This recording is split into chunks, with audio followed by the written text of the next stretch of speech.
Code का आगे channel में आपका स्वागत है। तो आज हम समझेंगे कैप थ्योरम कि कैप थ्योरम क्या होता है सिस्टम डिज़ाइन में। तो कैप थ्योरम हमें फंडामेंटल एक फ्रेमवर्क प्रोवाइड करता है जो कि सब ट्रेड ऑफ्स बताता है। जब हम सिस्टम डिज़ाइन कोई भी डिस्ट्रीब्यूटेड सिस्टम का कोई डिज़ाइन हम कर रहे होते हैं तो ये बताता है कि सम ट्रेड ऑफ्स होते हैं जो कि हमें देखना होता है। ये कैप थ्योरम कहता है कि it is impossible for us distributed data store to simultaneously guarantee consistency, availability and partition tolerance. मतलब कि कोई भी डिस्ट्रीब्यूटेड सिस्टम है, ठीक है, कोई भी डिस्ट्रीब्यूटेड डेटा स्टोर है तो वो साइमल्टेनियसली कंसिस्टेंसी, अवेलेबिलिटी और पार्टीशन टॉलरेंस तीनों को प्रोवाइड नहीं कर सकता। कि ऐसा नहीं हो सकता कोई सिस्टम है कि वो कंसिस्टेंट भी है, अवेलेबल भी है, पार्टीशन टॉलरेंट भी है, हमेशा ऐसा नहीं हो सकता। तो कंसिस्टेंसी मतलब क्या हुआ कि हर रीड रिक्वेस्ट जो है वो मोस्ट रिसेंट जो राइट हुआ होगा वो रिसीव करेगा या फिर एरर रिसीव करेगा। मतलब अगर मोस्ट रिसेंटली जो कोई, अगर मान लीजिए डेटाबेस में कोई रिसेंटली चेंज हुआ है तो अगर आप रीड रिक्वेस्ट देंगे तो वही जो रिसेंटली चेंज हुआ है वही आपको रिस्पॉन्स में मिलेगा। इसका मतलब हुआ कि सिस्टम कंसिस्टेंट है। अवेलेबिलिटी का मतलब क्या हुआ कि हर रिक्वेस्ट रिसीव करेगा non error response without guarantee of most recent right. मतलब हो कि अगर सिस्टम को हम अवेलेबल कहेंगे, अगर कोई भी रिक्वेस्ट जाता है उसके पास तो वो आपको हमेशा रिस्पॉन्स देगा, लेकिन ये गारंटी नहीं है कि वो आपको मोस्ट रिसेंटली जो राइट था वही देगा। ठीक। पार्टीशन टॉलरेंट का मतलब क्या हुआ कि कोई भी सिस्टम ऑपरेट करता रहे, इट कंटिन्यूज टू ऑपरेट, अगर नेटवर्क फेलियर हो जाए तब भी तो उस सिस्टम को बोलेंगे हैं कि वो पार्टीशन टॉलरेंट है। डिटेल में देखते हैं कंसिस्टेंसी, अवेलेबिलिटी और पार्टीशन टॉलरेंस के बारे में। तो कंसिस्टेंसी देखते हैं पहले। कंसिस्टेंसी इंश्योर करता है कि ऑल द वर्किंग नोड्स जो हैं किसी डिस्ट्रीब्यूटेड सिस्टम में रिटर्न करे सेम डेटा किसी भी टाइम। अगर डेटा जो है किसी एक नोड में लिखा गया तो और आप किसी दूसरे नोड से उसके बाद, अगर एक नोड में लिखा गया उसके बाद किसी भी नोड में अगर आप रिक्वेस्ट करें तो किसी भी नोड में अगर करेंगे तो हर नोड आपको वही जो रिसेंटली रिटर्न डेटा है वही मिलेगा। तो इसी को कहते हैं कंसिस्टेंसी। ठीक है। तो एग्जांपल में जैसे फाइनेंशियल सिस्टम्स होते हैं उसमें कंसिस्टेंसी बहुत इंपॉर्टेंट होता है। जैसे हम बैलेंस इंक्वायरी करते हैं तो हमेशा वो most up to date account में जो स्टेट होता है वही रिटर्न करेगा। ठीक है। आगे देखते हैं अवेलेबिलिटी। अवेलेबिलिटी हमें गारंटी करता है कि हर रिक्वेस्ट रिसीव करेगा रिस्पॉन्स, और जो है इट डजंट गारंटी नहीं देता है कि मोस्ट रिसेंट ही ये आपको रिस्पॉन्स देगा। पुराना रिस्पॉन्स भी दे सकता है लेकिन रिस्पॉन्स देगा। और इसमें क्या होता है कि सिस्टम हमेशा ही ऑपरेशनल और रिस्पॉन्सिव रहता है। ये इंपॉर्टेंट होता है, ये अवेलेबिलिटी इंपॉर्टेंट होता है जैसे यूजर फेसिंग एप्लीकेशन के लिए, जैसे ऑनलाइन रिटेल सिस्टम में जो कि प्रायोरिटाइज करते हैं अवेलेबिलिटी, क्योंकि कस्टमर जो है एक्सपेक्ट करेगा कि हम कोई भी सामान वो देख सके, सर्च कर सके और कार्ट में ऐड कर सके। इवन अगर प्रोडक्ट का स्टॉक वगैरह फिल किया जा रहा है और वो इमीडिएटली रिफ्लेक्ट नहीं हो रहा तब भी चलेगा। तो उन केसेस में अवेलेबिलिटी इंपॉर्टेंट होता है। तो पार्टीशन टॉलरेंस क्या होता है? पार्टीशन टॉलरेंस मतलब हुआ कि कोई भी सिस्टम कंटिन्यू करे फंक्शन करना, अगर नेटवर्क पार्टीशन हो जाए, कोई दो नोड हैं वो कम्युनिकेशन नहीं कर पा रहे हैं तब भी अगर सिस्टम कंटिन्यू कर रहा है काम करना तब उसको बोलें कि सिस्टम पार्टीशन टॉलरेंट है।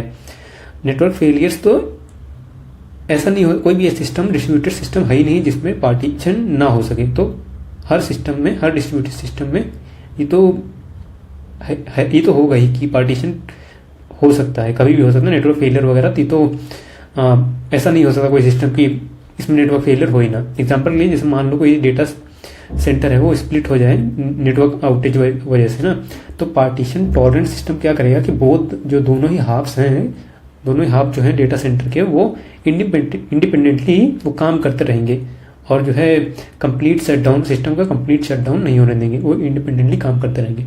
तो सिस्टम को बोलेंगे पार्टीशन टॉलरेंट है ये सिस्टम। ठीक है। तो आगे देखते हैं कि कैप के ट्रेड ऑफ्स क्या हैं। कैप कहता है कि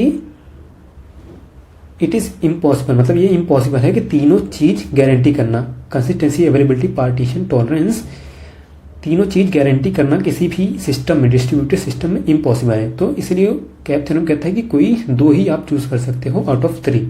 ठीक है। तो इसीलिए इसमें 3 केसेस होते हैं, सीपी, कंसिस्टेंसी और पार्टीशन टॉलरेंस, या फिर AP availability and partition tolerance, या फिर CA कंसिस्टेंसी एंड अवेलेबिलिटी। इन तीनों में से कोई एक ही हो सकता है। ठीक है, तो पहले देखते हैं CP क्या हुआ। इसमें जो है कंसिस्टेंसी और पार्टीशन टॉलरेंस पे प्रायोरिटाइज किया जाता है इस सिस्टम में। अगर सिस्टम इस चीज़ को चूज करता है, इस केस को, तो उसमें अवेलेबिलिटी को ज़्यादा प्रायोरिटाइज नहीं किया जाता है। जैसे कोई पार्टीशन होगा, अगर उस सिस्टम में पार्टीशन अगर होता है तो सिस्टम जो है रिजेक्ट कर देगा कुछ रिक्वेस्ट को डेटा एक्यूरेसी मेंटेन करने के लिए। जैसे मान लो कोई सिस्टम है, सिस्टम में पार्टीशन हो गया है, ठीक है, तो वो ऐसा नहीं करेगा, गलत रिस्पॉन्स देने की बजाय वो आपके रिस्पॉन्स में ही एरर दे देगा कि कुछ प्रॉब्लम चल रहा है, गलत रिस्पॉन्स लेकिन आपको नहीं देगा वो। ठीक है, और अवेलेबिलिटी और एंड पार्टीशन टॉलरेंस, इस केस में क्या होगा कि इसमें इंश्योर होता है कि सिस्टम जो है हमेशा अवेलेबल रहे। ठीक है, कंसिस्टेंसी मैटर नहीं करता है। जिसमें कोई भी आप रिक्वेस्ट मारोगे तो आपको ये कंफर्म है कि आपको रिस्पॉन्स मिलेगा, बट ऐसा नहीं है कि वो आपको मोस्ट रीसेंट दे देगा, ये चीज़ कंफर्म नहीं होगी, लेकिन वो आपको हमेशा रिस्पॉन्स देगा। ठीक है, डिफरेंट नोट जैसे लिखा है, different notes might give different values for the same data during partition में जैसे दो नोट्स हैं, आप दोनों नोट को अगर रिक्वेस्ट करोगे तो दोनों हो सकता है अलग अलग रिस्पॉन्स देंगे। ठीक है, और तीसरा क्या है, ये तीसरा केस तो कंसिस्टेंसी और अवेलेबिलिटी थ्योरेटिकली ये पॉसिबल है, लेकिन प्रैक्टिकली ये रियल वर्ल्ड में पॉसिबल ही नहीं है डिस्ट्रीब्यूटेड सिस्टम में, क्योंकि जैसे मैंने कहा कि ऐसा कोई मतलब डिस्ट्रीब्यूटेड सिस्टम है ही नहीं जिसमें पार्टीशन ना हो, फेलियर ना हो, तो इसीलिए ये प्रैक्टिकली पॉसिबल ही नहीं है ये वाला केस। ठीक है, तो अब ये और समझते हैं डिटेल में CP सिस्टम्स। तो CP जैसे कि हमने पीछे पढ़ा कि सिस्टम जो है इसमें प्रायोरिटाइज करता है पार्टीशन टॉलरेंस और कंसिस्टेंसी को। ठीक है, इसमें इंश्योर किया जाता है डेटा एक्यूरेसी, इवन अगर नेटवर्क फेलियर हो जाए तब भी। तो ये इसमें अवेलेबिलिटी जो है इस सिस्टम में फिर अवेलेबिलिटी नहीं रहती है।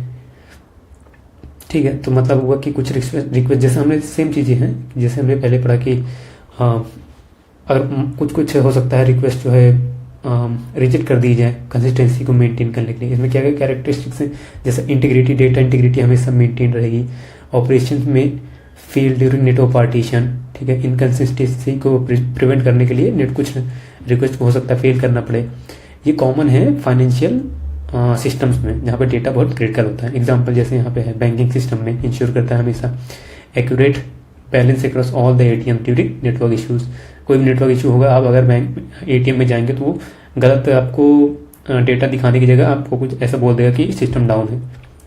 ठीक है, और AP सिस्टम देखते हैं। AP सिस्टम में प्रायोरिटाइज किया जाता है अवेलेबिलिटी और पार्टीशन टॉलरेंस को, मीनिंग उसमें जो है ऑपरेशनल रहेंगे, नेटवर्क फेलियर के दौरान भी वो ऑपरेशनल रहेंगे। ठीक है, इसमें जो है मतलब इस सिस्टम में इनकन्सिस्टेंसीज हो सकते हैं, जैसे कुछ नोड्स हैं, दो नोड्स हैं, दोनों में अलग अलग डिफरेंट डेटा हो सकते हैं। तो इसमें क्या कैरेक्टरिस्टिक्स हैं, सिस्टम जो है रिस्पॉन्सिव रहता है हमेशा, और ऑपरेशन जो है कंटिन्यू रहता है, इवन अगर परफेक्टली सिंक्रोनाइज्ड नहीं है डेटा, जैसे दो नोड्स हैं वो एक दूसरे से सिंक्रोनाइज नहीं है तब भी वो लेकिन काम करते रहेंगे, डिफरेंट डेटा देंगे लेकिन काम करेंगे। जैसे हाई ट्रैफिक और यूजर फेसिंग एप्लीकेशंस के लिए ये परफेक्ट होता है। तो लास्ट में की टेकअवेज देख लेते हैं। तो कैप थ्योरम ये नहीं कहता है कि हमेशा परमानेंटली आप CP या AP को ही चूज करें, ऐसा नहीं बोलता है। वो कहता है कि हमें ट्रेड ऑफ समझना पड़ेगा, स्पेसिफिक सिनेरियोज के लिए स्पेसिफिक सिनेरियोज के हिसाब से हमें डिज़ाइन करना पड़ेगा। हर सिनेरियो में ऐसा नहीं होगा कि CP ही लगाए जा रहे हैं, ऐसा नहीं होगा। तो हमें समझना पड़ेगा एप्लीकेशन के रिक्वायरमेंट्स क्या हैं। हो सकता है कि वो उसको एक्यूरेसी चाहिए या फिर अनइंटरप्टेड सर्विस चाहिए हमेशा ड्यूरिंग नेटवर्क का इश्यू है तो भी अनइंटरप्टेड मतलब अवेलेबिलिटी होनी चाहिए, ऐसा हमें समझना पड़ेगा। और पार्टीशन टॉलरेंस तो होना ही चाहिए क्योंकि कोई भी डिस्ट्रीब्यूटेड सिस्टम हो उसमें फेलियर तो होगा ही। तो इसीलिए पहले हमें समझना पड़ेगा कि सिस्टम को रिक्वायरमेंट क्या है, उसके हिसाब से डिज़ाइन करना पड़ेगा कि CP चाहिए, AP चाहिए या कौन सा सिनेरियो चाहिए। तो इतना ही है कैप थ्योरम में। और वीडियो को देखने के लिए आपका बहुत बहुत धन्यवाद और चैनल को सब्सक्राइब जरूर कर लीजिए। Thank you so much.